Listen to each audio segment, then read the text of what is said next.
Here with Kenzie Anne at the AVN Expo. Great crowds today. Kenzie, what's your first fan or AVN experience been like? It's been good. I guess I kind of had to anticipate it would be this busy. We're post-pandemic. Everyone wants to be out here. Everyone wants to talk to their favorite stars. I've had a really nice, steady, flow. I'd say today's the busiest day. We're looking at Friday, right? Yeah. It's kind of nuts today. What do fans tell you? I'm sure you hear a lot of the same lines, but what are some things that people say to you that really kind of warms your heart, I guess, and makes you feel good? I'm getting a lot of, you're so much prettier in person, which I really love to hear, because obviously, there's so much that goes into social media posting and all the editing and the lighting we work on and stuff. So it's nice to have them like right in front of my face and be like, wow, wait, you're real, you're right in front of me, and you still look like that. Yes, absolutely. So I like that. I think you debuted around May of 21, if I'm not mistaken. You've been in about a year and a half. About a year and a half, yeah. Do you feel like you've changed as a performer? Are you learning as you go? I mean, I felt like you were pretty natural right off the bat, but what have you kind of learned about the industry here in the last year and a half? I have consistently learned more about my personal boundaries, things I do and don't like, when to take a break, which has been hugely important. I unfortunately spent the summer really sick, and recovering was hard. Getting back into it was hard. We touch a lot of people, so I'm learning my boundaries. How important do you think social media is these days in really connecting with fans and building your brand so they really kind of feel like they know you beyond just the scene?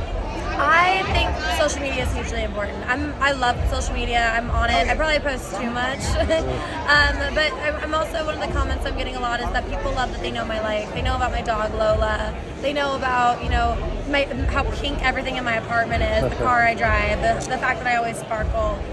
It gives a personality behind the performance they're seeing and some sort of a real element to following me.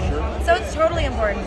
I gotta admit it, I've been to several restaurants in LA just based on your posts. You have a good taste in food out there. I love some good munchin', Right. Hey, what has to happen in a scene for you to walk away and say, man, that was a fire-ass scene, we killed it today? What really puts it over the top for you? I don't fake a lot of orgasms. I'm not going to say I haven't, because it's, production. But usually the ones that I'm constantly coming in, there's this point where I'll am I allowed to Oh, yeah. Okay, cool. I'm like, there's some of these scenes that I'll not be able to stop coming, and those are usually the ones where I walk home and I'm like, I just have this cheesy, sexual smile on my face, When that happens, is it because of the connection with the male performer or just the chemistry? Absolutely, chemistry is huge. Right. What's something you've done in the past year that you're really proud of? I'm really proud of. I'm not asking you to pick a favorite, but just things that kind of stand out, That's a tough question. It's been a really eventful year. I did land 2 campaigns at the end of the year. I did a Honey Burdette campaign and a Hustler campaign. One was a storefront, and then Honey Burdette's hiring me again. So that was a really rad way to end the year, because I really want to pursue my modeling career while I'm shooting porn. And I think pursuing both of them and blurring those lines are really important. I had talked about that in the first interview with you, so still standing here making that happen. One thing I've noticed in your scenes that really stands out is you really seem to enjoy it. Excuse me, smile on your face the whole time to the scene. And I think that's important. Nothing's fake, I feel like, in this. To a sense, you get exhausted and you have to fake some smile, some conversation, but I really try to be authentic. There's definitely some people here today, or not today, yesterday, who, they got that kind of blunt. I don't take bullshit, So if bullshit's in front of me, you'll know I'm not happy. But for the most part, I try to enjoy. I say I squeeze everything out of life I can. Right. Do you like the more hardcore scenes where it's just hardcore action, more soft and sensual? Yes, what's your preference? Absolutely. When I've been hired for scenes that are romantically written, I'm like, oh. I'm a romantic person, and I still don't have sex like that. It's nice to feel love and everything, but passion and intensity, the passion that you get, for example, with Jules, we just fucked. And it's fun, it's 30 minutes of hardcore fucking. I remember a scene, I think it might have been a year ago now, where you were just sweaty everywhere. I think it was Jules. I don't know who the top was. It Zach Wilde or Rob Piper? My God. It was a nominated scene, I believe, last year. Still to this day, my favorite scene. Tell me about it. So it was actually my first threesome with 2 men ever in my life, is on camera. And so it was a boy girl, and I had Prince and Zach Wilde. It was like there was the treble and the bass. Like seriously, I mean, like Prince would just come in and like he's so thick would pound me, and then Zach comes in like a fucking like I'm like, God, they could see it in my face the second I got a little tired, and they were like, all right, let's pick her up, and they just like tossed me around. I'm like.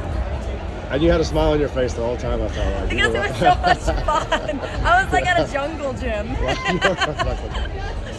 Last thing, kind of away from set, you know, if you have a free day or a free week, how does Kenzie Anne spend her off time? I love relaxing and reading. My self-care is huge for me. I'm a big reader and I write a lot. So I'm definitely like working on something personally, but I definitely spend my time in a lot of reflection.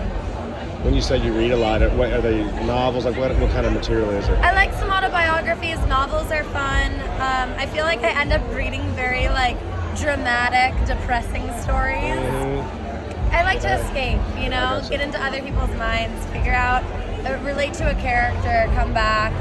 One of my favorite books I just read that was an autobiography though was by Emma Rada. I don't know how to say her last name correctly, so I'm gonna say Rada. I'm pretty sure everyone knows who I am talking about.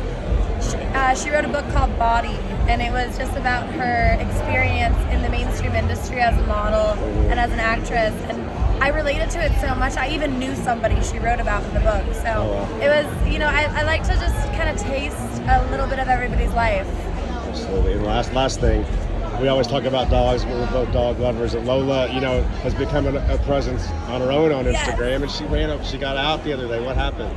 Oh my God, yesterday was so stressful. So I'm working my booth and my phone keeps blowing up, and it's a number, and I'm like, who's calling me this much right now? So I blocked this phone number. It was my dog walker whose phone died, who needed to contact me through another number. My dog ran away while she was walking her. She was missing for 2 hours. And someone just took her to the shelter. Someone picked her up and put her in a shelter. The shelter called me. My dog walker picked her up. I was terrified. I was in tears. Imagining a life without Lola. That's my baby. She's 9. Oh my gosh. You know, I've she's had been her with since you I was 20 years old. Right, since we talked about it since you were kind of struggling and trying to make it. And no, my child. She went from having no furniture to having a palace. Right. Oh, wow. Well, hey, on that note, we'll end it. But thanks for the time, Kenzie. It's been a great year for you, and I know it's going to keep getting better. Thank you, Austin.